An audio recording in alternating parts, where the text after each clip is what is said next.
Hi, how are you? I'm Chief Dean Rondeau, and welcome back to another session of Coffee and Connections with the Chief. We're here at the Downtown Grill, and to my right is my most senior sergeant, Sergeant Randall Archambault, and to my left is my able-bodied Executive Officer, Captain Mark Livy. So welcome to another beautiful April here in sunny Wolfeboro, and we're here for another session of Coffee and Connections with the Chief. So let's talk about the past month. March was very busy for us. We had 3 nor'easter storms during the month of March. Travel conditions were hampered somewhat, and we were very busy in the courts. We cleaned up 2 lingering cases from 2016, one of which was the terrible motor vehicle crash that occurred on Route 28, and that young woman was sentenced to 3 to 6 years in a state penitentiary for felony aggravated DWI. So that was a tough case. That was a long case, and I want to remind our viewers that, look, if you drive drunk out there, you're going to get caught. So please don't do it. In this particular case, a young mother and her child were seriously injured by a drunk driver. It was a heartbreaking case. It really pulled at the heartstrings. Listen, just don't do it. Don't drive drunk. It's just not worth the consequences. So enough said about that. This past month, we also cleaned up the Christina Fay case. We received 17 convictions out of 17 at the Superior Court, and the sentencing has been delivered. That was a long, hard-fought case. It went on for almost 1 year. We're in the process of complying with the court's orders now and getting those dogs sent to where the court has directed. On related PD news, the town budget was passed by the town legislative body on the 12th of March, and we're now into the town's fiscal year 18 budget. And with that being said, shortly in the next few months, the captain and I will start the creation of the fiscal year 19 budget. This year marks the first year that we've done a pivot on technology at the Wolfeboro Police Department, and we have begun to modernize and update the cruisers with the J1 system of communications, which includes the mobile data terminals and the e-ticket system. This is going to create greater efficiencies within the Wolfeboro Police Department, allow our officers to be on the road longer, and cut down on the amount of time that they spend on motor vehicle stops. It's also a redundant form of communications and allows the officers to communicate with the state and with the courts via digital burst transmissions, which is very efficient, very effective, and serves to also cut down on the amount of paperwork. So cost-saving measures all around. We're actually being a little greener in that regard, and we're creating efficiencies and keeping the officers out on the road longer, cutting down on the amount of time that they have to come into the Wolfeboro Police Department. So having said that, I'm now going to pass the mic over to the captain and for his executive officer update. Captain? Thanks, Chief. So a few things that's going on inside the department. Other than what's going out in April is mud season. But what's going on inside, so in March we had an audit for our NCIC and CGIS from the state. And we were compliant, we were perfect, we had nothing officially, everything was perfect, everything was wrong, perfect. So there was nothing wrong with anything, we had no mistakes, so that takes a lot of credit for our dispatchers and especially our Supervisor Mia Lyons, who does a lot of hard work in setting that all up for the year to make sure we have everything and we're compliant with the state. So I just want to get that out there. That's some great work there. We also, through highway safety, got a great praise they got audited last year for our fiscal year 18, and they called Wolfeboro their model agency, which is a great thing. It's nice to hear that. So everything was compliant there, and they had no issues with all our grant paperwork. Another thing that's coming up that I want to get it out there in June is going to be our open house. And we're going to be working jointly with the fire department. And I believe it's June 30th, which is going to be that Saturday before the July 4th week. That's when it usually is. So it should be 11 to 2, but there'll be more on that. I'll get more on that for next month and give you the dates, times, and we all know where it's going to be is in the fire department bays. Other than that, I will pass it on to our Sergeant Archambault, and I'll have him talk to you guys and give him a little about himself. Well, thank you, Captain and Chief, for allowing me this opportunity to speak to you. I'm probably one of the older officers here at the PD. Along with the Chief, I've been here since 1994. So coming this May will be 24 years here at the department. Prior to coming to Wolfeboro, I worked at Plymouth State for their police department for several years. So coming here was definitely a change of scenery. At the time, it was very busy. And we still have some points that we get busy, but unlike the environment that I came into in 1994, the town has definitely changed for the better. Of those 24 years, 14 of those have been spent as a patrol sergeant. I have many duties that are incorporated under that title. I'm overseeing cruiser maintenance, the scheduling, a lot of the goings-on within the department, the patrol officers and their case studies and their work product. So there's a lot going on in terms of my responsibilities to make sure that we're efficient and that we're current with the most current practices involving law enforcement. Most recently, in the last 5 or so years, I was assigned the evidence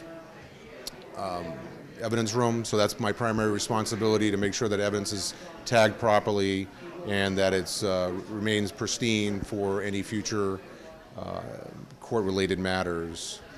I'd like to say that Wolfeboro has been a wonderful town to work for. Case in point, I've been here 24 years, and I think it's definitely a jewel on the lake, and we're so lucky to be able to work for a community like this.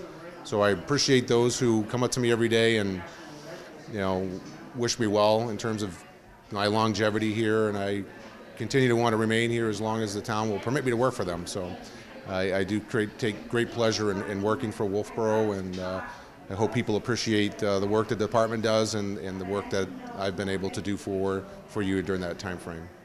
So thank you for this time to speak with you. It sounds good. So just a couple of things to highlight. Sergeant Archambault is really a hero behind the scenes.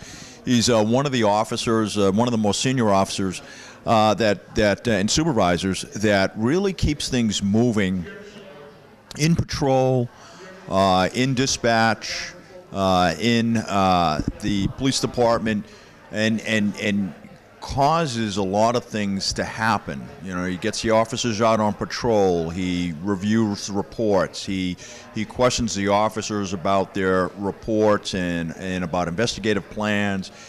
He makes sure that the evidence is logged properly, it's handled properly, it's sent down to the drug testing lab or to the state lab for analysis in a timely fashion, so we have all of this ready for court, whether it's at the misdemeanor level or at the felony level at the Superior Court.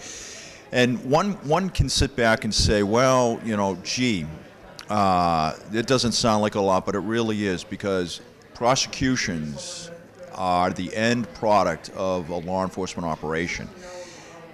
Getting the officers' reports correct, making sure that they're grammatically correct, that they make sense, that the officer hasn't missed a step in an investigation is really important, and it highlights the solid work that goes on behind the scenes that the citizens don't necessarily see on a daily basis. And that work is done by sergeants, and a lot of it is also done by the captain, making sure that things function properly, that all the processes, the SOPs, the procedures are followed correctly, because that is an important part. We don't have 13 officers out there going willy-nilly, for example, in doing whatever they want to do. They have to be guided, they have to be controlled, they have to be tasked, task and purpose has to make sense, and that falls to the job of a first-line supervisor, it falls to the job of a sergeant, and Sergeant Archambault has an awful lot of experience.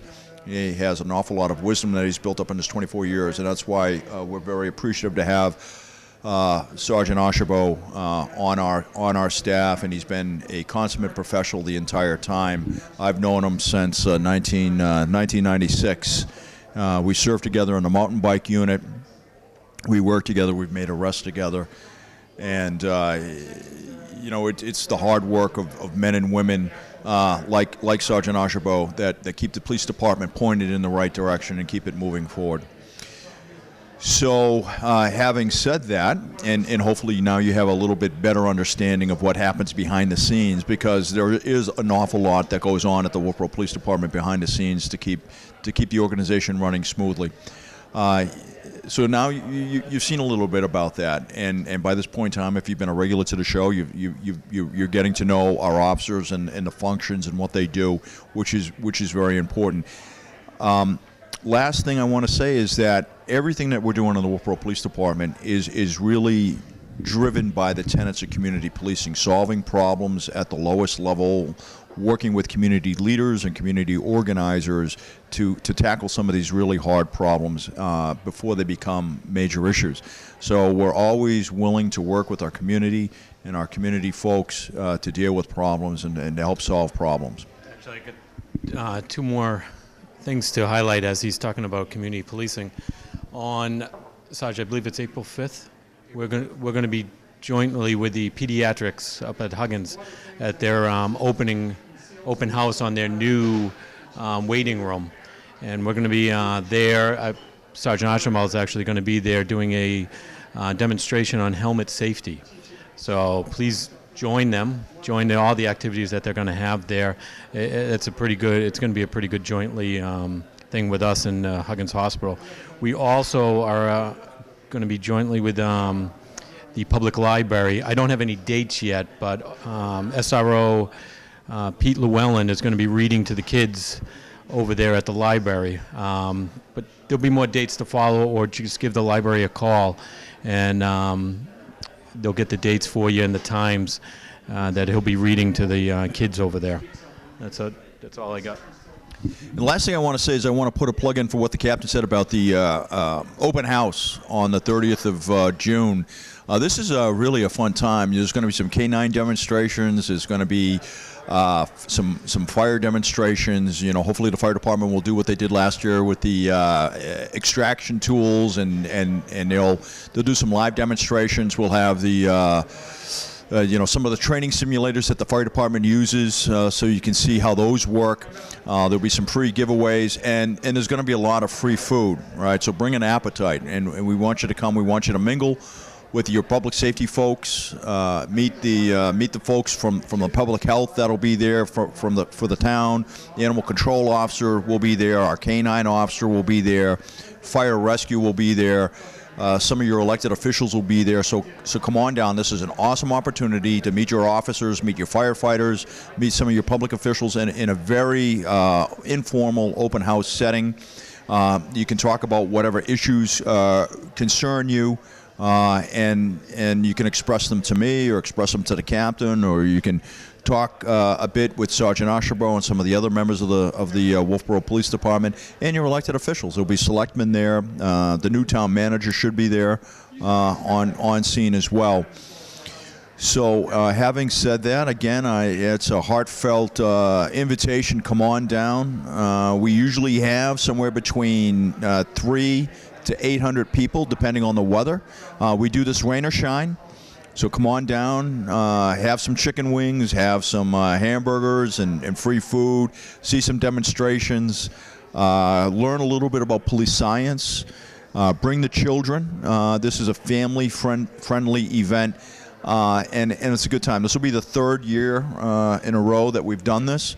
And I think I look forward to it every year. It's just a great opportunity, and come on down and meet your police department, socialize, and ask questions. Ask questions about traffic investigation or reconstruction, or ask questions about how radars work. I know everybody wants to know how does a police radar work. So come on down, be ask those questions, become familiar with the officers, and this is again our way of saying thank you to a very wonderful community. I think we all feel very blessed and fortunate that we're working here in this very bucolic area that we call Wolfeboro. So if you want to be on Coffee and Connections with the Chief, please just reach out, talk to Peter or Tim at Wolfeboro Community TV, send me an email, send the captain an email.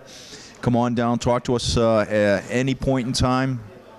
And we can talk about history, or we can talk about politics, we can talk about whatever questions you have, where are we going with police science on the 21st, whatever questions you want to know, or you want to know about, or topics you want to discuss, just come on down. And the last thing that I want to say is very important. Look, we may not necessarily always get it right. So if there's an issue or a problem, all you need to do is pick up the phone, reach out, and call me. I want to hear from you. And if we're not getting it right, I need to know what the issue is, and I need to know how to fix it. All right, I'm sure you have some thoughts and some ideas and some solutions. I want to hear them. If we are getting it right, please let me know that we're getting it right, so we can keep doing what we're doing, and that we can continue to get it right. So I'm always looking for community feedback. Don't be bashful. Let me know. Pick up the phone. Give me a call. Give me a shout. Send me an email. And because I appreciate your insights, I appreciate your advice. Chances are, if you've thought long and hard about a particular topic, it's probably some good insights in there, and I want to hear them. So again, I'm Chief Dean Rondeau with the Wolfeboro Police Department. I thank you for tuning in to Coffee and Connections with the Chief. Come on down. Be my guest on the show. Coffee's on me. Thank you very much. Bye-bye.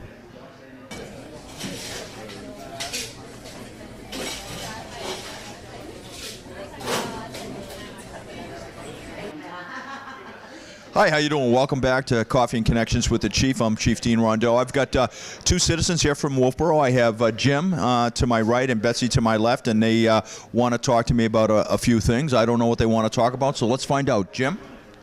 Yes, Chief. Here, go ahead and take the mic. Yes, Chief. I wanted to ask you your position on guns and so forth. There's been so much about guns and so forth, and I was curious what your position was on guns after all that has happened and so forth. Okay, so that's a very broad question, and it's very complex, and it's a tough one. So, and this is probably going to surprise some people, so let me try and highlight that for you. So first of all, I believe in the Constitution, and I am a Second Amendment advocate and supporter. Having said that, I think it's also important to know that you can be a supporter of the Constitution, a supporter of the Second Amendment, and also argue for some more controls and more legislation relative to who possesses or who has the right to possess firearms, so to speak. So this is a very complex issue. And clearly, I think that in the United States we have issues with mental health, and we have issues with people who are communicating threats. And I think that we can craft legislation, we can craft bipartisan legislation that will allow law enforcement to restrict the right or restrict the access through the courts, with hearings in front of a judge as to who may possess or who may not possess firearms. So I think that's very important to get out there. I think that a lot of this does really rest with the courts. That's number one. Number two, much like with immigration, and I'm for immigration reform, and I'm for a pathway to citizenship. When someone says, well, let's ban guns, well, you can't ban guns, and you can't ban semi-automatic weapons, and for very practical reasons, all right? The practical reasons are, how do you collect them? You don't have enough resources to collect them, right? They just physically don't exist. You're not going to send the police door to door to collect firearms. That's goofy, right? That's not going to work. That's a bad idea. There is such a proliferation of firearms in this country that trying to collect them is just not. It's not a wise or expeditious use for resources. Right? You just can't, it just isn't going to work. Right? So don't say that. I know it's a knee-jerk reaction, and people say, well, let's just ban guns and ban semi-automatic. Well, you really can't. You can't, because it's impractical. It just isn't going to make any sense. All right, so you have to come up with some other ways and some other thoughts that are more constructive. You just can't, people just can't throw these ideas out on the table and expect to have a serious discussion about it. So I think we're only limited by our own imagination on how we solve some of these issues. And I know there's a lot more to this, you know, and quite frankly, we don't have that much time.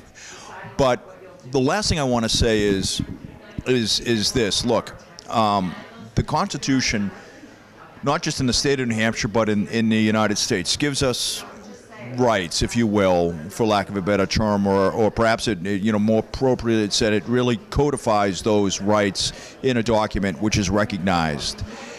And any time that we take away rights from people, it's difficult to get those rights back, and it sets precedent for other issues or for other things to happen. So, for example, let me give you some examples. If for some reason we decide that, you know, just for the sake of argument, say, okay, maybe you know, Congress decides that the Second Amendment really needs to go, so they rescind it. Or they suspend it. They suspend that amendment.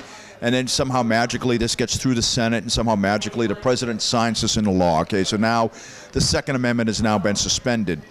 Well, you're philosophically, you're down a slippery slope, right? You're heading down a slippery slope, you know, and so I could see the same thing saying, well, you know, the First Amendment rights really ought to be, we ought to really look at those, because do people really have to say everything that they're saying?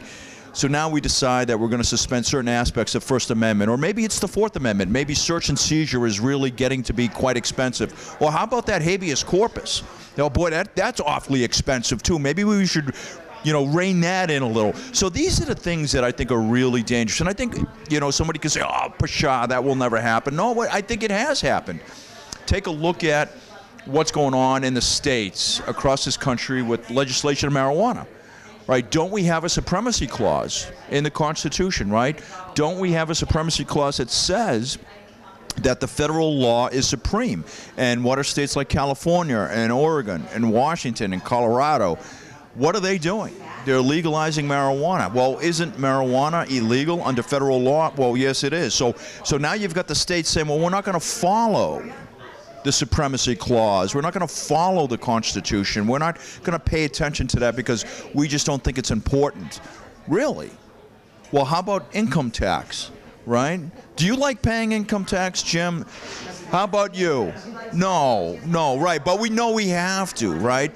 So see where I'm going with this? I mean, these are very complex issues, and they're very philosophical issues.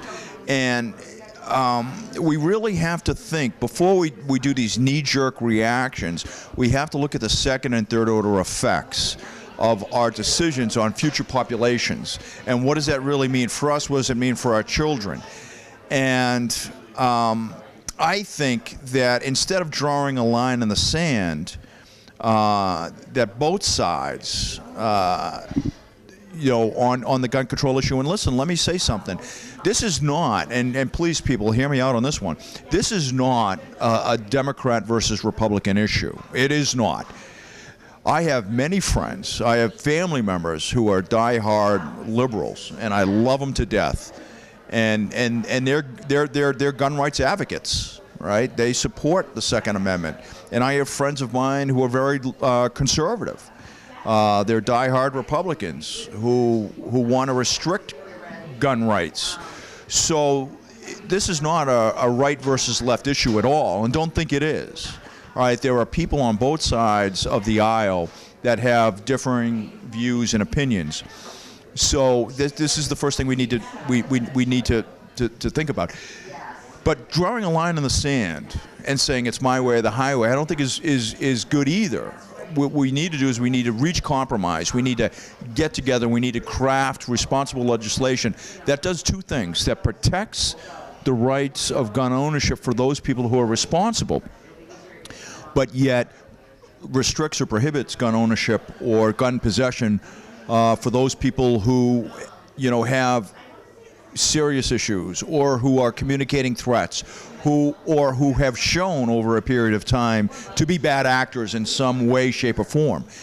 And I think we can do that. I think we can restrict an individual's rights based off of bad acts or communicating threats versus impacting society because of the actions of a few people. Does that make sense? I mean, did I say it correctly? Okay. So back to you.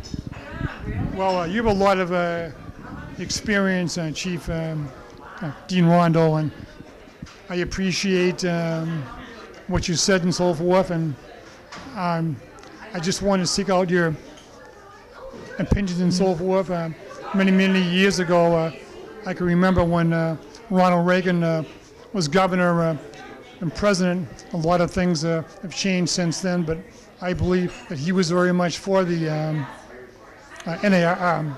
National Rifle Association and the National Guard. You do have one, and I just want to seek out just how that you felt and so forth, and I want you to know that I think you did a very good job in what you said, and I appreciate your thoughts and your opinions, and I don't have the experience that you have, and I don't have any kind of experience in law enforcement. I had a neighbor that had some, but not I, so I just wanted to seek out your opinion, so I appreciate it very much, Chief Dean Reno. Thank you, sir. I appreciate it. I appreciate the question. It's a tough question, and it's a hard question, and it's very, it's very complex, and there's a lot of nuances to this, but I do appreciate you asking the question. It's a tough question. I don't mind tough questions, and I think we need to have good, honest, frank discussions about a whole number of issues.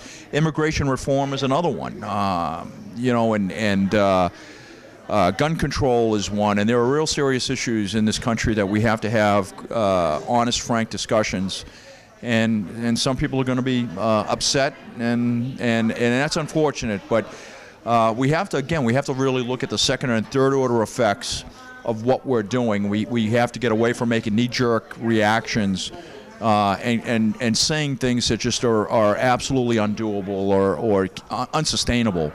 Going door to door and checking for guns is absolutely unsustainable. It's not a good or expeditious use of resources, and quite frankly, it's impossible.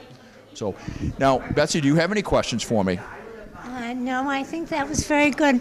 I think one of the interesting things is both doesn't matter what your party is, that we all, most of us feel something has to be done, and perhaps that's bringing us more together as a nation. Yeah. I think you're absolutely right, and I think that's a really nice way of saying it. You get, my grandmother, who was from France, always said that you catch more flies with honey than you do with vinegar, and I think you're absolutely right. Having a tabletop and sitting our legislators down. Those legislators, again, it's not a Democrat versus Republican thing. It's just two sides of an issue, right? But getting everybody on either side of the issue sat down and having some good discussions and trying to reach some sort of compromise that everybody can live with. That's how you solve problems. That's problem solving, right? And I'm all about problem solving. Let's solve the problem. Thank you, folks. Thank you very much, and thank you for being my guest on Coffee and Connections. How's the coffee? Very good. It is good. And this is a lovely restaurant. Thank you very much.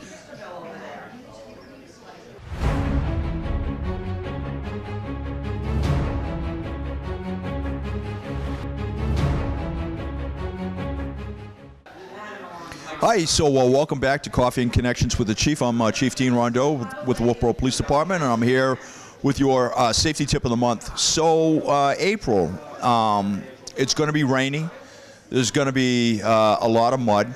The thaw is upon us. Be careful driving. The shoulders of the road are soft. Stay on the hardball. Stay on the main roads, and just be careful with going into areas that may look flooded or may look a little muddy, because chances are that the shoulders of the road are very soft and will give way very quickly. So again, April is a month of rains. April showers bring May flowers. The ground is thawing from the long winter. So be safe out there. The second thing I want to say, and you just heard my friend Jim and Betsy were talking about Second Amendment issues and gun control issues. And this one's really going out to all the kids out there and all the folks out there that are situationally aware of what's going on around them, which is always a good thing. But if you see something, say something. If you see something posted on Facebook or there's a Twitter post that looks a bit alarming, give us a call.